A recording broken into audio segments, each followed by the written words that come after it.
Les affaires judiciaires avec Radio Capitole Grand Reportage, c'est maintenant. Chers auditeurs, chers lecteurs, c'est l'actu qui a défrayé la chronique cette semaine, l'histoire d'un viol collectif commis sur la région toulousaine, plus précisément à Balma, au sein de l'établissement discothèque Le Carpe Diem. Radio Capitole a recueilli en exclusivité le témoignage de la victime, Manon, 19 ans, qui est meurtrie par la diffusion sur les réseaux sociaux Twitter et Snapchat de ce viol collectif. Cette histoire, mise en avant en exclusivité auprès de Radio Capitole, nous vous la faisons écouter sur Radio Capitole Grand Reportage. Surtout, écoutez le témoignage de Manon. S'ensuit le témoignage d'un témoin qui a été contacté par Manon, la victime. Vous entendrez ce reportage en exclusivité pour Radio Capitole, Grand Reportage. Alors ça s'est passé samedi soir. Hier je lui pose la question, moi j'avais un doute. Je lui dis tiens, dans la vidéo à un moment, on voit que la femme elle a une tache au niveau des hanches. Est-ce que tu peux montrer la tache que t'as ? Moi je pensais pas que c'était elle. Et en fait elle m'a montré, c'est vraiment elle quoi. Elle m'a tout expliqué quoi. Elle m'a dit voilà, moi ils sont venus. Mais la femme elle se rappelle plus du viol. Elle se rappelle plus de rien. Elle me dit moi j'étais avec 4, moi j'étais avec mes potes. En fait elle est sortie avec un des mecs qu'elle connaît de la bande. Bon, après moi je lui dis bah explique-nous. Elle au début elle m'a expliqué, elle m'a dit voilà, moi j'étais dans la boîte de nuit, j'étais avec une bande de mecs, dont un que je connaissais. Il y a un mec qui voulait parler à ma copine, le mec que je connaissais, il s'est levé, il est sorti avec elle. Et il a dit à ses potes, prenez bien soin d'elle, je reviens, je suis à l'extérieur, je parle avec elle. Après, dès que son ami a dit ça, son ami il est parti. Et c'est là où Manon, elle me dit, moi, il m'invite les mecs à aller fumer une clope dehors. Parce que c'est là où faut chercher, parce qu'il y a des gens de la boîte de nuit qui sont venus me voir hier. C'est là où il faut chercher où ça s'est passé. Elle m'a dit, dans le fumoir, là où les gens ils fument, quoi, genre là. Là où les gens ils fument, c'est à l'intérieur. Si c'est à l'intérieur, la boîte de nuit, elle a ses responsabilités, là. J'ai dit, tu te rappelles de quoi ? Elle me dit, je me rappelle de rien. J'ai dit, mais tu as vu la vidéo qui tourne ? Elle m'a dit oui. Elle m'a dit, je me suis réveillée le matin, j'avais un petit peu mal et tout. Hier, en appelant la police, en parlant avec eux, je leur ai dit, monsieur, à partir du moment où on rentre un doigt, c'est considéré comme un viol. Lui, ils m'ont dit, oui, c'est un viol. Ça s'est passé samedi soir, au Carpe Diem. L'heure approximative, je peux pas te la donner. Alors, c'est bien le Carpe Diem à Balma, c'est ça ? Du coup, ça s'est passé sur le parking du Carpe Diem.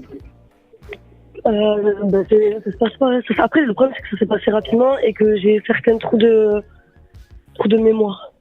D'accord. Tu penses que tu as été drogué ? Donc, ouais, ça je pense. Même j'en suis sûr, parce qu'au départ, j'avais commencé la soirée sans alcool. Ah, tu as commencé la soirée sans alcool ? Ouais, j'ai commencé la soirée sans alcool. D'accord. Et tu as l'habitude de boire de l'alcool, Manon ? Non. D'accord. C'est une raison de plus pour laquelle je n'aime même pas boire. D'accord. Ok. Et ensuite, qu'est-ce qui s'est passé ? Je me suis retrouvée sur le parking. Au départ, justement, j'allais à la voiture. Parce qu'on était sur le départ, donc j'allais à la voiture. Et de là, plusieurs hommes se sont approchés de moi. Et ils ont commencé à m'encercler, à vouloir me toucher, à vouloir m'embrasser, à vouloir me... Enfin voilà, c'est... Tu les connais ? Non. Je me souviens de leur tête, de certains visages. Pas de tous, parce qu'après, mais il y en a... j'avais pas forcément l'envie. Tu disais qu'apparemment tu étais amie avec quelqu'un qui faisait partie de... parce que j'y suis allée avec 2 amis et j'y suis allée avec 2 amis. Avec un ami, parce que j'en connaissais un particulièrement. Mm-hmm. Mais il m'a laissé avec son meilleur collègue. Il a dit ouais, tu payes sur elle.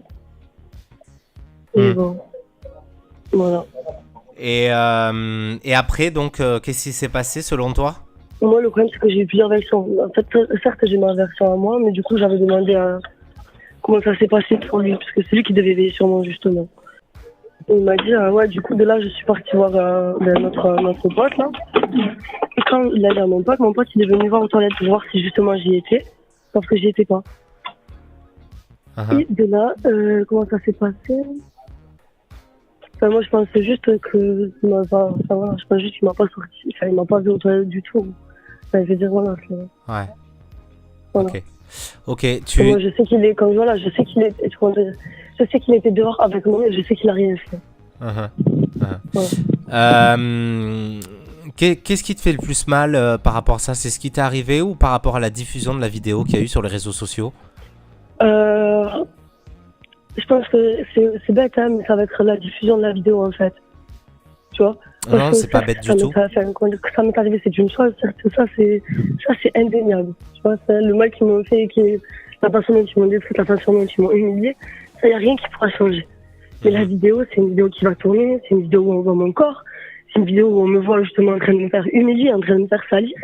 Donc on voit aussi, du coup, ça va être la faiblesse que je vais avoir durant toute ma vie. Donc n'importe quelle personne qui va savoir cette vidéo-là et qui me connaîtra, ben voilà. Bon, voilà, j'ai ma famille, j'ai mon ex-mari qui est tombé sur cette vidéo. Enfin, tu as quel âge, Manon? J'ai 19 ans. Tu as 19 ans, d'accord. Tu comptes aller déposer plainte, c'est ça, si j'ai bien compris? Exactement, mais là je suis en route. D'accord, tu as totalement Là, raison. Je vais à la gare d'Albi, Qu'est-ce que tu aimerais leur dire à ceux qui t'ont fait ça? Qu'il y aura justice. Que ce soit ici-bas ou dans l'au-delà, il y aura justice, c'est tout. J'ai pas besoin de dire plus, après, tu vois. Et le mal qu'ils m'ont fait, ils le paieront. Et ma mère, quand je lui ai dit, elle voulait m'emmener au commissariat. Et moi, au départ, c'est moi qui n'ai pas voulu. Pour quelle raison? Parce que tout simplement, j'avais aucune preuve. C'est-à-dire que je savais pas qu'il y avait des vidéos qui avaient tourné. Donc j'ai pensé que ça allait être ma parole contre celle du meilleur ami de... Voilà. Donc voilà, quand c'est ta parole contre celle d'une seule personne, c'est compliqué. Et quand après on m'a dit, ouais, il y a des vidéos, il y a ceci, il y a cela, j'ai dit, bah c'est bon, alhamdoulilah, c'est bon, il y aura justice. Voilà. Est-ce que tu peux confirmer que les photos qui ont été diffusées sur les réseaux sociaux indiquant qu'il s'agirait de ces 4 hommes, est-ce que tu peux confirmer que c'est bien eux? Alors il y en a 3, ça je les confirme. Il y en a un 4e, non, je le confirme pas parce que malheureusement j'ai pas le visage sûr que ce soit lui. Mais il y en a 3, j'en suis sûre et certaine, c'est eux. Et malheureusement il en manque encore 2. Il y en a un... Il n'a pas encore eu sa photo de diffuser. Je pense même pas que les gens sont soucis. Il y en a un dans un extrait de la vidéo parce que puisque effectivement j'ai visionné cette vidéo horrible.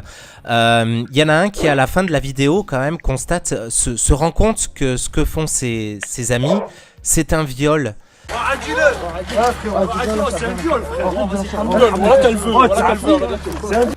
Qu'est-ce que tu as à dire là-dessus? Il le constate qu'à la fin. C'est quand même énorme quand la personne te dit non, quand la personne te repousse. Voilà. Sachant que d'accord, c'est bien de le constater, du moins de le dire. Sauf que c'est pour derrière, pour rigoler et pour ne pas les en empêcher. C'est quoi l'utilité en fait? Ouais. Tu accepterais que je puisse donner cette conversation à un confrère? Oui. Et qu'est-ce que tu voudrais dire aujourd'hui à tous les gens qui ont diffusé la vidéo et à tous les gens qui ont mis en ligne cette vidéo? Déjà, à ceux qui l'ont signalé, à ceux qui l'ont partagé, à ceux qui ont bien vu et qui ont bien compris qu'il y avait quelque chose de pas normal. Déjà, à eux, je leur dis un grand merci, un grand soutien à tous ceux. Il y en a beaucoup qui m'ont envoyé des messages en disant ouais, moi je suis allé au commissariat, voilà. Il y a mes amis qui sont partis au commissariat pour porter plainte parce que moi je l'avais pas encore fait, ce genre de choses-là. Pour que voilà, justement, que je sois entendue. Après, il y a, j'ai un mot à dire parce qu'il y en a d'autres qui disent ouais, parce que apparemment ce week-end il y a la fête du Zénith ou je sais pas quoi. Et il y en a une, elle a mis, moi ça me remonte au vrai parce qu'il y en a d'autres, voilà, les réseaux, tout le monde fait le tour. Mais il y en a une, elle avait mis comme quoi, commencez pas à me parler de la fille qui s'est fait violer, nanana. Moi, je veux pas qu'on me parle de moi dans ce sens-là.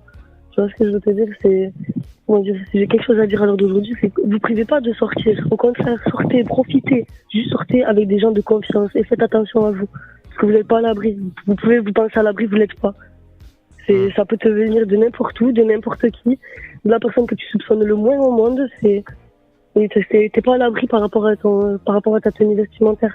Je veux dire, je montre la robe, il n'y avait pas de décolleté. Enfin, voilà. Qu'est-ce que tu prévois par la suite? Tu t'autoriseras, tu te refuseras pas à sortir? Tu continueras à sortir malgré ce qui s'est passé?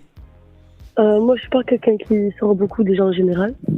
Donc les sorties de bois, tout ça, c'est vraiment pas pour moi. Je sors 2 fois dans l'année, je crois. Et là, ça va me servir quand même d'assez grande leçon. Donc, je pense que je vais me contenter de mes soirées à la maison avec mes copines, comme j'ai l'habitude de faire. Et éviter le monde de la nuit, de l'alcool, de la perversité, tout ce genre-là. Tu estimes juste une dernière question après, puisque j'imagine que ta douleur doit être grande. Tu estimes que la discothèque est responsable de ce qui s'est passé, puisque on a un témoignage qui nous dit que apparemment ça se serait passé dans le fumoir, à l'intérieur. Non, alors ça s'est pas passé. Alors là, non, ça s'est pas du tout passé dans le fumoir, ça s'est passé sur le parking. Et donc, sur le parking dehors. Voilà, ça s'est vraiment passé sur le parking dehors et ça s'est passé au fond du parking. D'accord. Ensuite, je ne vais pas les tenir pour responsables parce que déjà, eux, ils doivent, les videurs, ils sont à l'entrée de la boîte. Ils sont pas sur le parking en train de faire des rondes, ce genre de choses-là. Mais, je trouve ça dommage, en fait. Parce que justement, ils devraient faire ce genre de ronde-là. Ça devrait même être inévitable, en fait. Parce que certes, t'as tout le monde dans la boîte, mais tu sais pas c'est qui est à l'extérieur. Tu sais pas qui c'est qui a au fond quoi que ce soit. Tu sais pas ce qui se passe autour. Donc là, concrètement, tu seras en mesure quand même de les identifier. Si par exemple, il y a un tapissage qui est fait par les services de police, tu seras en mesure de les identifier. Certains, oui. Au moins 3. Je sais que mal. Ouais, 4 même. 4. Ils étaient combien selon toi? Entre 5 et 6. D'accord. Bon. Manon, en tout cas, tu n'hésites pas, tu as mon numéro, tu n'hésites pas à m'appeler si tu as besoin de parler, d'accord? On est là aussi pour ça. Si tu as besoin d'exprimer quelque chose, on est aussi là pour ça. Et je te remercie en tout cas d'être revenu vers moi et d'avoir accepté ce témoignage. C'est moi. Merci beaucoup, Manon. Et bon courage. Merci. Salam alaikum les gens, Bassem Vénitieux 69200, en espérant que ça va, que les choses se passent. Quand on vous dit de rester chez vous, quand on vous dit de regarder des séries à la télé le soir, en mode couette et des chaussettes de foot, voilà ce qui arrive. Vous avez pu voir l'horreur que j'ai partagée là. Bon, alors, il y a beaucoup de langues de pute qui arrivent qui disent Bassem, elle était consentante. Consentante de quoi? Elle était pétée à la piave. Elle était pétée à la piave, elle tenait plus. Moi, à la rigueur, la manière dont elle s'habille, la manière comment elle provoque, ce que les gens y disent, moi je m'en bats les couilles de ça. Moi je regarde les mecs, les frères Hachemou. Comment tu peux doigter une meuf à côté de ton pote? Comment vous pouvez mettre une meuf tout nue à côté de vos potes? Vous avez pas de pudeur et en plus vous respectez rien du tout. C'est une hagra monstre ce que vous avez fait à cette femme-là. Elle tient pas sur ses jambes. Consentante en quoi? Elle titube, elle savait même pas où elle était. Comment pouvez-vous niquer des femmes qui savent même pas où elles sont? En plus, vous l'apprenez, vous êtes 4-5, des crevards, on dirait, vous avez jamais vu de chatte de votre vie. La chatte à vos grands-mères, c'est quoi ça? Nous, on n'est pas comme ça, on n'a pas été élevés comme ça. Vous n'êtes pas des maghrébins. En plus, l'autre, Anani, il filme, mais en plus, il grisse son pote. Ouais, Adil. Moi, je vous le dis, à la tête de ma mère, l'histoire, elle va faire grand bruit. Moi, je partage, que ça soit des robeux qui partent en couille, des Renois, des Juifs, des Turcs, tout ce que vous voulez, par Allah, je partage sans scrupule. Donc voilà, en tout cas, moi, j'ai pas envie de parler pour rien dire, j'ai juste envie de faire un constat. Aujourd'hui, les générations, elles respectent plus rien. Je comprends pas. Moi, il m'est jamais arrivé de frotter une meuf avec mon pote qui est à côté de moi. Vous sortez vos pafs devant vos potes normal, vous faites ça à une meuf, mais vous êtes des hommes, par Allah, vous n'êtes pas des hommes. Vous n'êtes pas des hommes, parce que si on fait ça à votre sœur, à vos cousines, vous allez voir la réaction. Bref, en tout cas, voilà c'est quoi le monde de la nuit, monde de fils de pute. Restez chez vous, faites vos soirées entre copines, faites vos soirées avec des gens bien à qui vous avez confiance. Ça, non, ils ont dû la faire pillave, lui donner de la drogue, ou la je sais pas quoi. Et même si au début, elle était consentante, au début, elle était en train de chauffer les gens. Et alors, est-ce que c'est une raison pour la prendre à 4 et la hagar à 4? Non, parce que là, elle savait même pas où elle était. Allah... C'était le grand reportage, les affaires judiciaires sur Radio Capitole. On se retrouve juste après.